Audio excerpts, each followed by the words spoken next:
Hola, ¿qué tal? Buenas tardes. Bueno, qué jornada intensa, ¿no es cierto? Para la mayoría que está desde las 2 de la tarde en esta última cursada del Seminario Internacional de Introducción a las Patologías de la Construcción.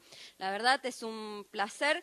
Lo que vamos a hacer ahora es un pequeño cierre de este seminario, porque, bueno, seguramente, digamos, muchos de nosotros, de las autoridades del colegio y de quien me acompaña, el decano de la Facultad de Arquitectura, bueno, tenemos otras actividades, pero no queríamos perdernos la oportunidad de compartir con ustedes lo que hemos vivido realmente de una manera muy gratificante, esta experiencia de poder apostar a tener una actividad de carácter internacional, donde podamos asociar a nuestro colegio profesional con la academia, con las universidades, la Universidad Nacional de Mar del Plata y la Universidad de Sevilla, a través de esta propuesta de capacitación y actualización para los profesionales de aquí, del Distrito 9 y de toda la provincia de Buenos Aires. Obviamente que esto es una línea de trabajo que desde el Instituto de Formación Permanente, que es la estructura provincial a través de la cual hemos implementado estos ciclos de videoconferencias y de cursos de capacitación y posgrado, apostaremos a trabajar en una línea de trabajo que permita brindarles a nuestros profesionales herramientas de rápida aplicación en su ejercicio profesional y que fortalezcan los servicios y las prestaciones que como profesionales brindamos a la sociedad, a la comunidad, que es finalmente en esencia quien recibe nuestros servicios y las bondades de nuestro trabajo. Yo le voy a ceder la palabra aquí al arquitecto Guadaña, al decano de la Facultad de Arquitectura, y nuevamente quiero transmitirles las felicitaciones por haber cursado este seminario.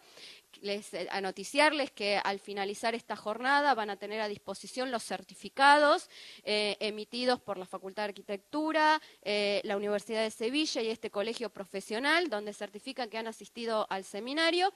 Y para quienes han tomado por teleconferencia, por telepresencia el curso en el resto de los distritos de la provincia de Buenos Aires, en la semana les serán remitidos al Consejo Superior los certificados para que los delegados lo puedan llevar a cada uno de sus distritos. Nuevamente les agradezco la presencia y, bueno, obviamente que también los felicito por haberlo cursado. Gracias. Bueno, buenas tardes a todos. Un enorme reconocimiento por haber hecho este curso, los que están aquí presentes en el Distrito 9 del Colegio de Arquitectos de la Provincia de Buenos Aires, los que están en los demás distritos también de la provincia por esta modalidad de teleconferencia, y decir que en realidad desde la facultad estamos muy satisfechos con lo que fue este curso, que tiene un inicio 4 años atrás, o 5 ya, cuando Enrique Soler, profesor e investigador de la Universidad de Sevilla, y en el marco de un convenio, un programa dentro de Erasmus Mundus, llevamos adelante un convenio entre Universidad de Sevilla, Escuela Técnica Superior de Arquitectura y Universidad Nacional de Mar del Plata, Facultad de Arquitectura, Urbanismo y Diseño, con la idea de avanzar en algún formato de curso en aquel momento, siempre vinculado al posgrado y a la actualización profesional de los arquitectos, que de algún modo también es la política de la facultad. Es decir, todos sabemos con la velocidad que se expande el conocimiento y también que se produce, y la necesidad de una actualización permanente, y en este caso esencialmente desde el área tecnológica. Por nuestra facultad, en toda esta cuestión, esta empresa ha coordinado todos estos seminarios, y el que también al inicio de año para nosotros, mitad de año para el modelo europeo, participa la arquitecta Teresita Falabella, profesora titular del Taller Vertical de Construcciones B de la Facultad, de la carrera de Arquitectura, secretaria de Investigación de la Facultad e investigadora, y el profesor Leli Fernández, también del Taller Vertical de Construcciones B, a quienes le agradezco profundamente el diseño de este curso para nuestra facultad y particularmente que lo iniciamos como una asignatura electiva en el ciclo de orientación en el marco de la estructura del plan de estudio de nuestra carrera aquí en Mar del Plata, y también de qué modo se insertaba en los graduados, que fue las conversaciones iniciales con las autoridades del Colegio de Arquitectos y que luego devino a través de las TICs, todas estas nuevas modalidades, poderlo expandir a la provincia de Buenos Aires. Y también el reconocimiento por el lado de la Escuela Técnica Superior de Arquitectura de Sevilla, de Enrique Soler, que en realidad más que esta relación entre la circunstancia que me toca ser decano y él el profesor por Sevilla, construimos una amistad importante con la cual pensamos seguir haciendo cosas. También a José Antonio López Martínez, que es su primer estadía en Mar del Plata. Enrique ya es un viejo conocido de la ciudad, un marplatense casi.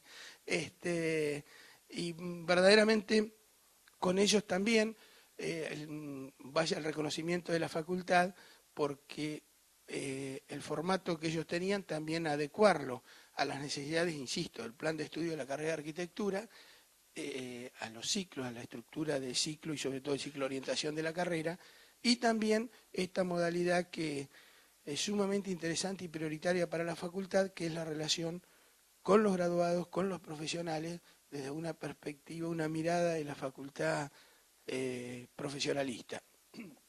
En ese sentido, también el reconocimiento al Distrito 9 del Colegio de Arquitectos, a las autoridades del Consejo Superior que lo tomaron para su instituto de formación, este curso, y lo están retransmitiendo a toda la provincia.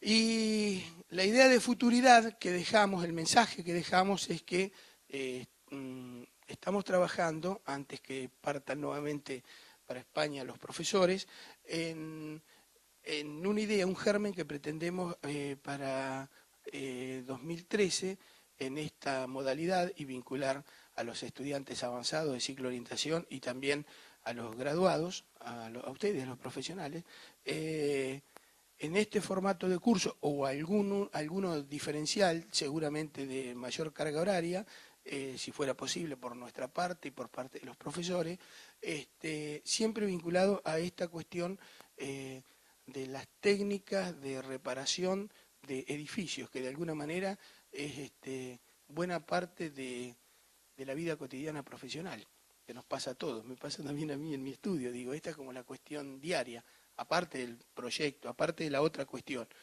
que es previa. Así que nuevamente el agradecimiento a todos ustedes, a las instituciones participantes, a los profesores viajeros, muchísimas gracias, y seguramente en 2013 estarán por acá nuevamente José Antonio y Enrique, que es un habitué de la ciudad, que nos va a extrañar, por eso vuelve relativamente rápido. Eso, muchísimas gracias. Gracias.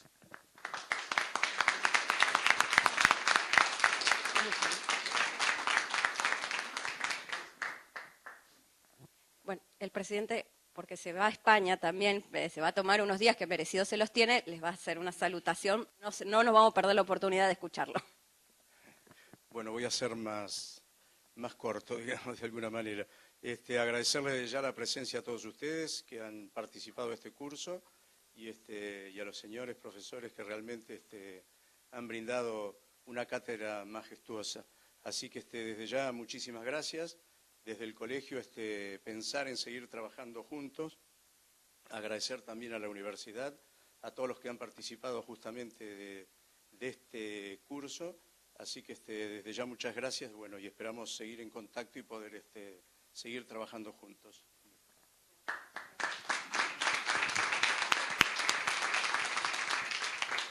Los dejamos entonces en la cursada. Gracias.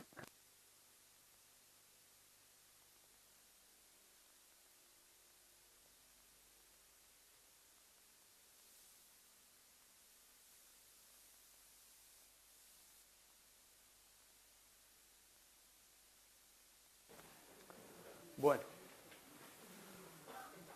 muy buenas tardes a todos. Vamos a retomar la tarea y a intentar cubrir la última etapa de este curso, que supongo que ya se les irá haciendo un poco pesado. Como les decía el otro día, estamos hablando de la estabilidad de los cerramientos. Vamos a seguir exactamente con la exposición en el punto en el que lo habíamos dejado. Habíamos visto, justo aquí, habíamos estado haciendo un paréntesis para detenernos en la descripción de aquellos dos procesos. En concreto, y por hacer ya más amena la clase al final, o la exposición ya al final de la tarde, habíamos estado comentando el tema del deterioro por la criptoeflorescencia, y también les comenté, apoyándome en esas fotografías, otro tipo de daño que se producía con frecuencia y que tenía que ver con los ciclos de humectación y secado. Aprovechando la intervención de un compañero que hizo una pregunta importante sobre, efectivamente, cómo influía el distinto grado de cocción o calidad del material en el envejecimiento. Al terminar la clase, el profesor Lelis me hizo una sugerencia que recojo, que es el de poner en relación ese tipo de daños con otra de las formas de humedad que se produce con frecuencia en los cerramientos. He estado preparando el material y hay oportunidad un poquito más adelante de retomar otras formas de humedad en la parte inferior de las fábricas, que nos recordará de alguna manera lo que aquí estuvimos hablando sobre el concepto de humedad de capilaridad y sobre el concepto de humectación y secado. Bien, yo voy a intentar, tengo muchas cosas que contarles, vamos a pasar por una identificación, de acuerdo con el programa inicial, de todos los defectos que tienen que ver con la estabilidad. Quiero pasar luego a repasar defectos que tienen que ver con la impermeabilidad. No sé si hay que hacer descanso, si hay que hacer un descanso lo haremos muy, muy breve, porque me gustaría trasladarles la mayor parte del contenido que está preparado y que en la ponencia del catedrático Ricardo Huete me gustaría pues que les pasara a ustedes tal y como lo tenía previsto. Bien, estuvimos hablando el otro día, efectivamente... vale, bien, perfecto, exactamente. Seguíamos hablando de ese tipo de deterioros, hablamos en general de una pérdida de la calidad de la textura del material, bien del cerámico o bien de los morteros ligantes. Usábamos, les decía, el término colapso como una forma de indicar que se había perdido capacidad resistente en esa acepción del significado. Habíamos hablado efectivamente de un deterioro, en este caso, por qué se había producido. Y teníamos, en términos generales, que hacer valoraciones respecto al efecto que esos deterioros de las fábricas tenían para la viabilidad en la continuación del uso del edificio. Bien, vamos a ver ahora todo un conjunto de lesiones en la envolvente cerramiento que tiene que ver precisamente con los defectos, con desviaciones como causa principal en la capacidad portante de las estructuras. Es un tema que suele resultar especialmente ameno y atractivo para los arquitectos, porque todos los arquitectos tenemos incorporada de una forma muy natural la lógica del funcionamiento de la resistencia de materiales. Como los materiales trabajan a tracción, a compresión, cómo rompen, y este es un buen ejercicio para poner en práctica algunos conceptos fundamentales de los que forman parte de nuestra formación. Bien, de las grietas y fisuras que se producen en las fábricas, en las envolventes de cerramiento, vamos a intentar analizar primero las que tienen que ver con deformación del apoyo en el formato viga o forjado. Y luego veremos posteriormente las que tienen que ver con deformaciones en el cimiento. Insisto que no hago más que ir siguiendo el cuadro que habíamos planteado en un principio. Bien. ¿Qué ocurre cuando efectivamente tenemos fábricas que están descansando sobre una planta de piso que está deformándose? Ahí hemos puesto una situación, por otra parte, poco frecuente en la lógica del cerramiento, pero nos sirve muy bien la interpretación que hemos hecho en algunos casos para fábricas que son particiones interiores y que nos ayudan a recuperar la lógica de la mecánica y de la resistencia de materiales que podremos llevar al cerramiento. Claro, si nosotros tenemos aquí no sé si por aquí, más o menos lo pillan todo, ¿no? Si tenemos aquí efectivamente el descenso del apoyo, pues se pueden producir unas fisuras en la parte inferior en la que simplemente por gravedad esa parte desciende. ¿Por qué se producen antes en la parte inferior que en la parte superior? Pues porque normalmente las fábricas tienen una traba en el borde a otros sistemas de cerramiento, de envolvente, de particiones del edificio. Y ese sistema de anclaje es el que impide que descienda en los bordes y es el que impide que descienda en la parte central. Por lo que los primeros descendimientos se producen con fisuras normalmente horizontales en la parte inferior. Estos son evidentemente aproximaciones y nunca los procesos patológicos se producen de forma extraordinariamente pura, siempre hay una combinación de varios de ellos. De hecho, de las deformaciones que vamos a ver ahora en las fábricas y sus fisuras, veremos que con frecuencia aparecen pequeñas combinaciones. La habilidad del arquitecto consiste en identificar la que es principal respecto a la que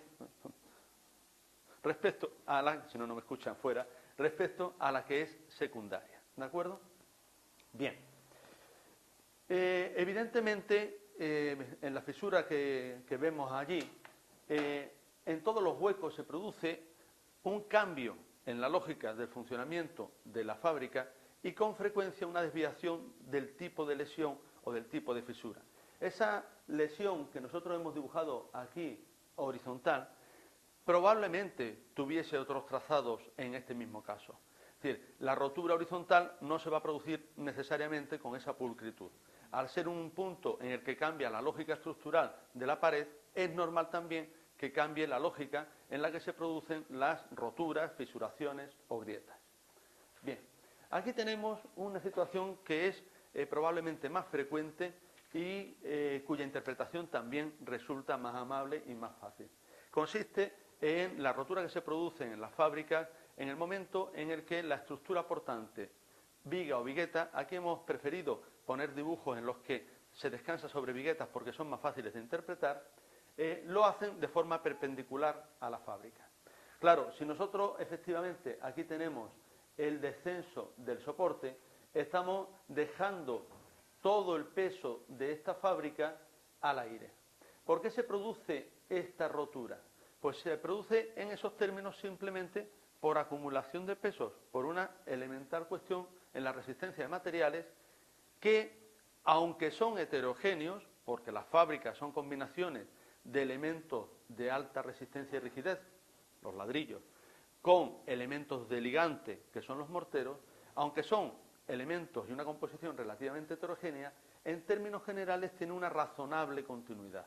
Y se produce, por tanto, una deformación que esta sí responde muy fácilmente. A ver si... Eso es. Esta sí responde muy fácilmente, y veremos bastantes fotos, a lo que nos encontramos en las obras. Bien, ¿qué ocurre aquí en la foto de atrás? Ahí. ¿Qué ocurre? Bueno, es la visión más clara de simplemente la lógica de la caída de los pesos del material. Si ustedes ven ahí, una vez que ese material ha descendido, lo que se ha conformado de una forma natural en la pared es un arco de descarga.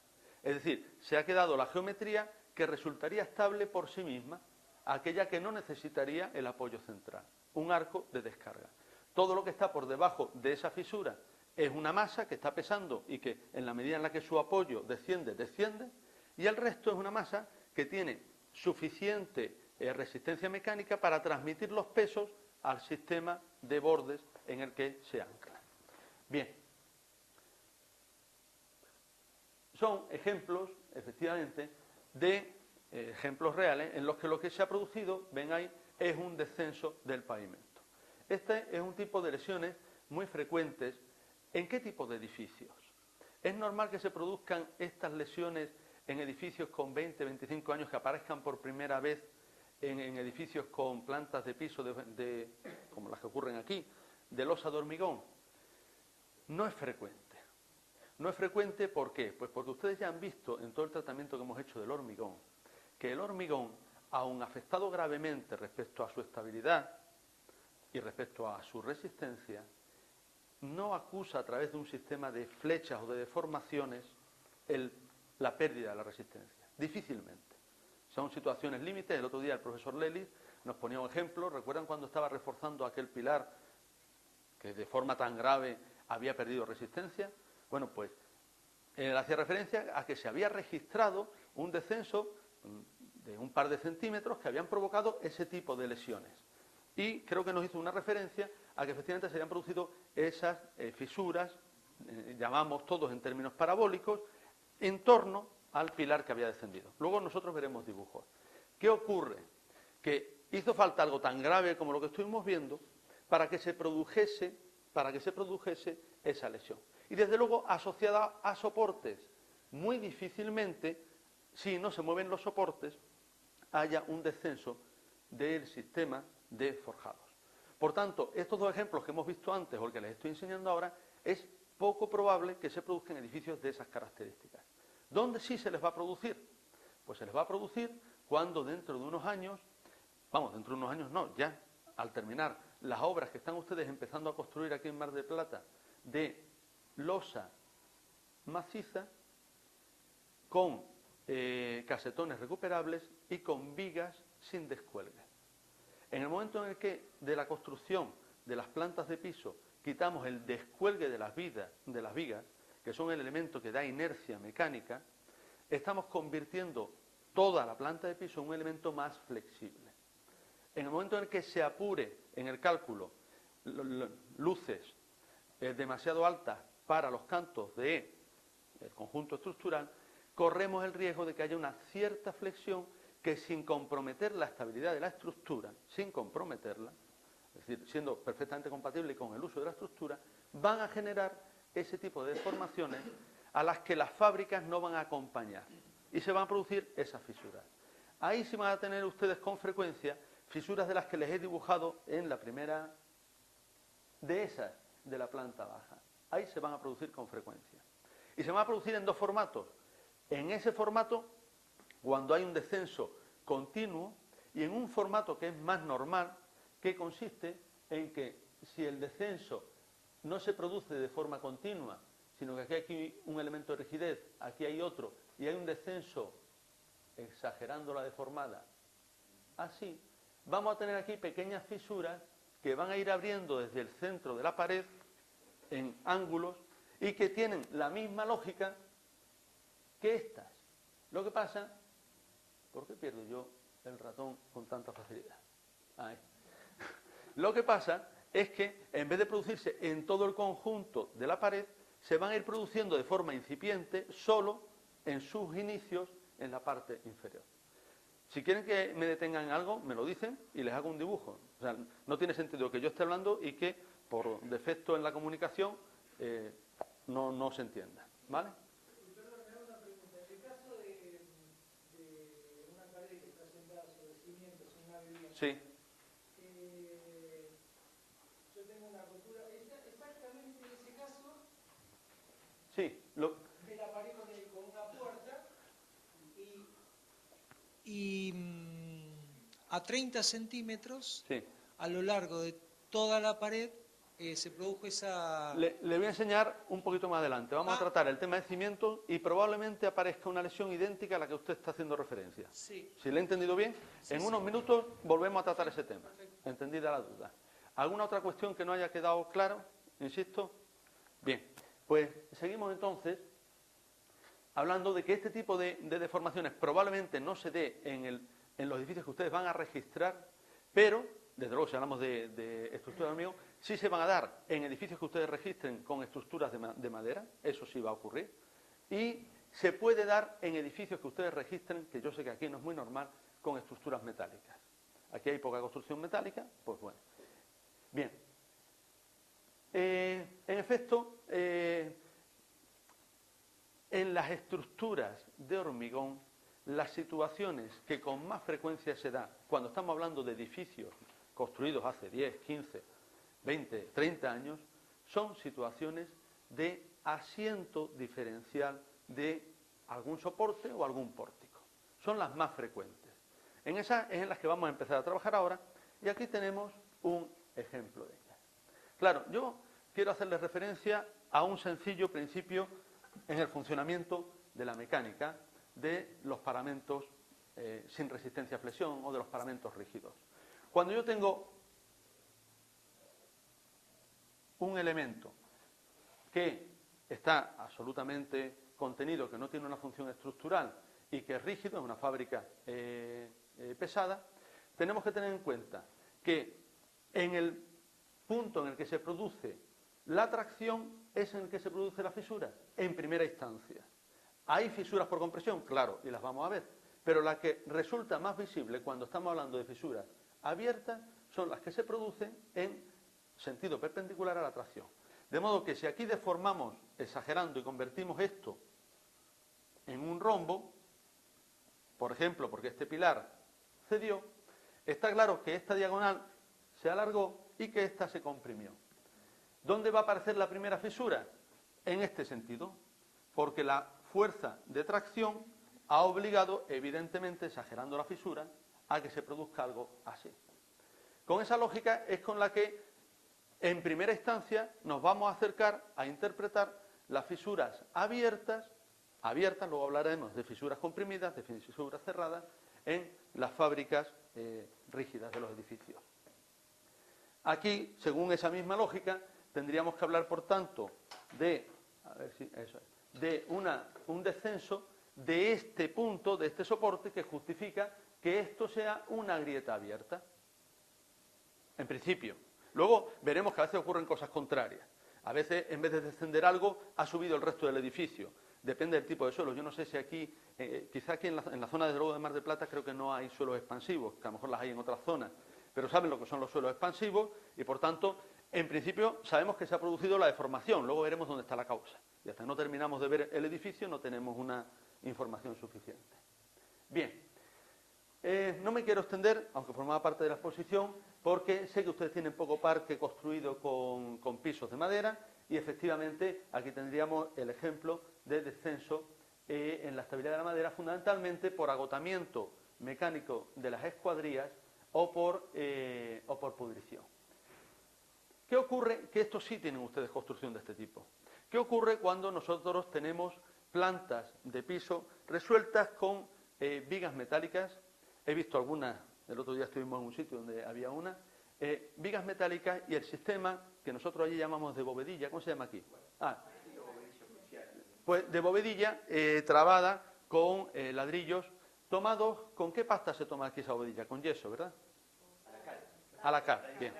Tradicionalmente a la cal. Bien, el problema de este tipo de forjados sí es grave y efectivamente se produce con mucha frecuencia. ¿Consiste en qué? En que en la medida en la que estas escuadrillas metálicas, lo vimos el otro día, no están ventiladas, no están aireadas, están cerradas, una filtración de humedad puede desatar, y más en reacción con algunos de los ligantes asociados a la cal, o como se hacía en Andalucía con yesos, puede desarrollar una corrosión muy agresiva. Entonces, si tenemos efectivamente estructuras metálicas combinadas, como les decía el otro día, con sistemas rígidos, en este caso las bovedillas, si tenemos la suerte de tener advertencias por fallo de flexión, magnífico, nos hemos enterado. Si no, tendremos situaciones en las que sin deformaciones en las fábricas superiores tengamos problemas. ¿Qué quiero decirles con esto? Y ahora volvemos un poco atrás. Las estructuras que permiten roturas en las fábricas no resistentes más llamativas, con frecuencia son las más seguras. Las que tienen una evolución más lenta en el tiempo, las que hacen más visibles las evidencias de que hay un problema. Sin embargo, estructuras que no tienen esa posibilidad de deformación, como son las de hormigón y son las metálicas, en pequeñas fisuras que pasarían inadvertidas en su importancia al propio usuario, pueden estar ocultando grandes o situaciones de mayor peligro o de mayor riesgo. Por tanto, cuando hablamos el otro día de la importancia de resultar atento, como inspectores de edificios que somos, como especialistas, a la fisura que a veces encierra mayor trascendencia y mayor gravedad que la grieta, que por contra parece más llamativa, para nosotros que somos expertos y distinguimos entre estructuras, debemos tener muy claro ese principio. Estructura metálica, estructura de hormigón, pequeñas fisuras pueden advertir situaciones de cierta gravedad. En las estructuras de madera, con frecuencia, no hay ese problema. o en estructuras metálicas que estén descubiertas. Si nosotros aquí estas vigas, en vez de tenerlas, como les decía el otro día, formando parte, si en vez de tener esas vigas formando parte del sistema estructural, es decir, dentro de la masa resistente, la hubiésemos tenido por debajo, totalmente aéreo, entonces les puedo asegurar que se podrían producir deformaciones, que esas deformaciones generarían problemas visibles y que sin embargo no revestirían en principio gravedad. ¿De acuerdo? Bien. Cualquier cosa me paran ustedes y nos detenemos. Bueno, esto es lo que efectivamente nos encontramos una vez.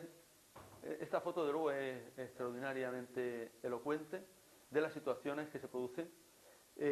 Aquí habíamos tenido un problema de humedades y evidentemente ahí se había producido un deterioro que, por ejemplo, aquí pues no se acusa. Bien.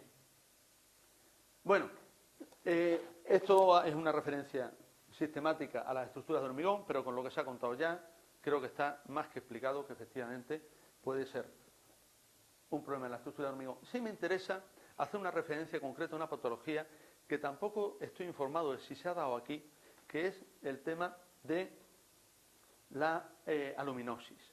¿Tenemos estructura de Mar del Plata con problemas de aluminosis? No. Aluminoso, vale. Entonces, no hay problema. Hubo una patología muy concreta en España que tenía que ver con la utilización de cementos en los que aparece una componente que favorecía un rápido endurecimiento o curado del hormigón y que a largo tiempo generaba una sal que destruía y corroía interiormente los aceros. Si no tenemos información aquí, tampoco me detengo. Pero fíjense, volvemos a hacer evidente, eso sí me interesa que lo tengan claro, porque van a tener que luchar permanentemente con las comunidades de propietarios para hacerles ver que un edificio que está en una situación de grave agotamiento resistente no tiene prácticamente deformación. Si no tiene deformación significa que no hay signos evidentes de la gravedad. El primer indicador se produce cuando por corrosión se desprenden las suelas por gravedad de las viguetas. Fíjense, hasta que eso no ocurre, no hay ningún signo evidente. Si hubiese habido falso techo, por suerte eran casas muy humildes donde no había falso techo, hubiéramos tardado aún más en descubrir esa situación. ¿Se aguanta? ¿Vamos? Venga. Bien. Vamos a analizar la primera situación en la que tenemos, en un ejemplo concreto, tenemos un asiento de un pilar. Y vamos a intentar, con un caso concreto, ver la relación que tiene ese con el tipo de fisuras. Tenemos aquí una imagen de un patio de luces donde se observa cómo en la junta del edificio no es constante el espesor. Cuando en una junta entre dos edificios no hay espesor constante, resulta muy fácil la evidencia de que uno de ellos ha tenido o tiene un problema de giro, de movimiento, que puede ser completo del edificio o que puede ser simplemente de un pórtico. Claro, lo vamos a ver ahora. Les voy a poner un ejemplo. En un edificio que hicimos en Huelva no hace mucho, es una zona de marisma en la que hay que construir siempre con plateas. Plateas que además llevan pilotajes de 25, 30, 35 metros de profundidad para sostener 4 plantas de altura, no les hablo. Porque en cuanto excavas 1 metro, lo que hay es fango. Como un hormigón fresco, pero fango. Ese es el suelo que hay ahí, ¿no? Entonces, hicimos efectivamente un edificio que tenía 4 plantas de altura, se había hecho toda la cimentación, y el giro que hizo el edificio de al lado provocó una separación en esas 4 plantas de altura de aproximadamente 5 centímetros. ¿Sí? Sin una sola grieta, porque también estaba construido sobre platea. Bueno, no pasa nada. Es decir, vimos que no había evolución de ese movimiento y ese edificio quedó para siempre girado, porque no había otra cosa que hacer, girado porque el vaciado de esos lodos que se había producido al introducir el hormigón de los pilotes había provocado ese movimiento. No había ninguna grieta, el edificio era estable, solo que quedó girado para siempre esos 5 centímetros en 4 plantas de altura, que en grados no lo llegué a calcular, pero que hasta que comprobamos que estaba estabilizado nos tenía un poquito preocupados, ¿vale? Sin embargo, observar si ese paralelismo en una junta se ha roto o no es fundamental para tener los primeros indicios de que está pasando algo. Por eso, atención a las juntas de construcción, que en este caso resultan muy evidentes porque están en una fachada, en este caso en la del patio. También otras veces no resultan tan evidentes y tienen ustedes que descubrirlas subiendo a las azoteas y mirando desde arriba. Entonces, atención con eso. En este caso, tenemos una estructura relativamente insólita en la que se produce, hay aquí un ejemplo más detallado, en la que se producen en cada patio, este es el patio del que les hice la foto antes, y esa es la junta entre dos edificios, de la que les hablaba. Entonces, en estos patios se produce la salida de las vigas principales. Insisto que allí el sistema de planta de piso es por viga principal, llamada jácena, y por sistemas de viguetas. Entonces, las vigas principales, en una solución desde luego no muy elegante, las vigas principales salen al exterior para encontrar un soporte. Y salen todas las que tienen que ver con la misma planta salen en el mismo punto, y las que cambian en otra planta pues salen a otra altura. Bien, volviendo para atrás, ¿qué tenemos cuando entramos en los portales? Pues tenemos estas fisuras. Ven ustedes que es evidente que responde a la lógica de lo que les he contado antes. Bien, tenemos esa fisura en esa pared, esas fisuras en paredes del mismo tipo, y esa otra fisura en paredes del mismo tipo. Ahora les indico dónde están esas fisuras. Volvemos para atrás y en este plano de planta, la primera, esta, la he representado aquí. La he representado en planta con un código que a mí me ha parecido adecuado, y es que la flecha siempre indica el punto más alto de la fisura. ¿De acuerdo? Y en este caso,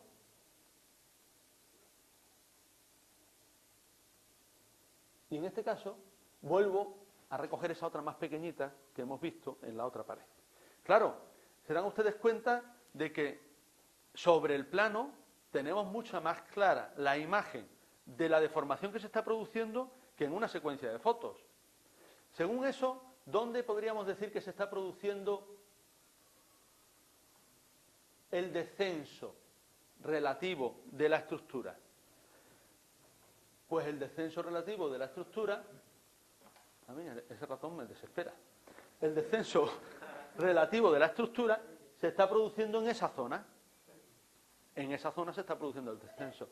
¿Hay alguna duda sobre eso? Nada.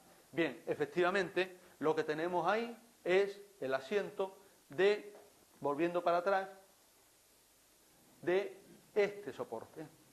Este soporte, ese ha descendido.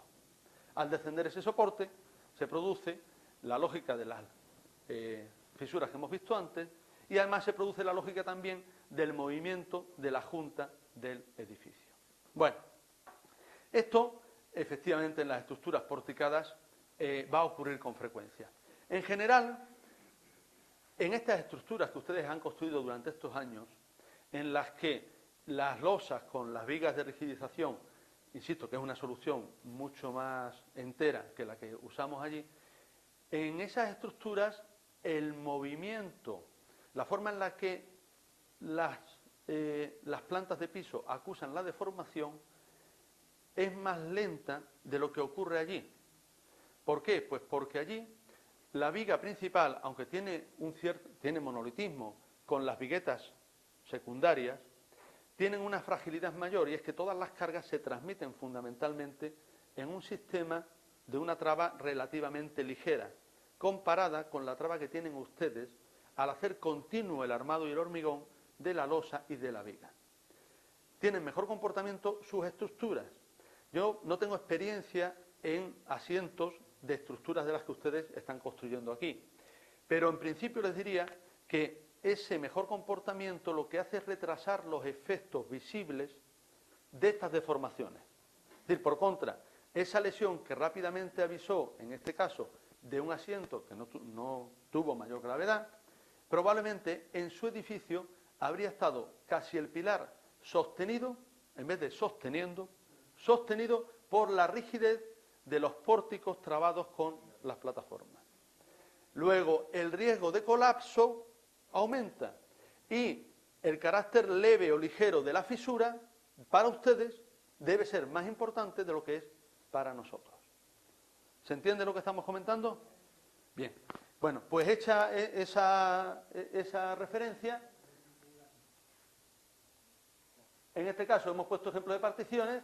Aquí tenemos simplemente la misma situación a la que hacía referencia antes en movimientos de pilares, que con frecuencia se producen, y eso sí lo he visto aquí, se producen en los vuelos de los edificios.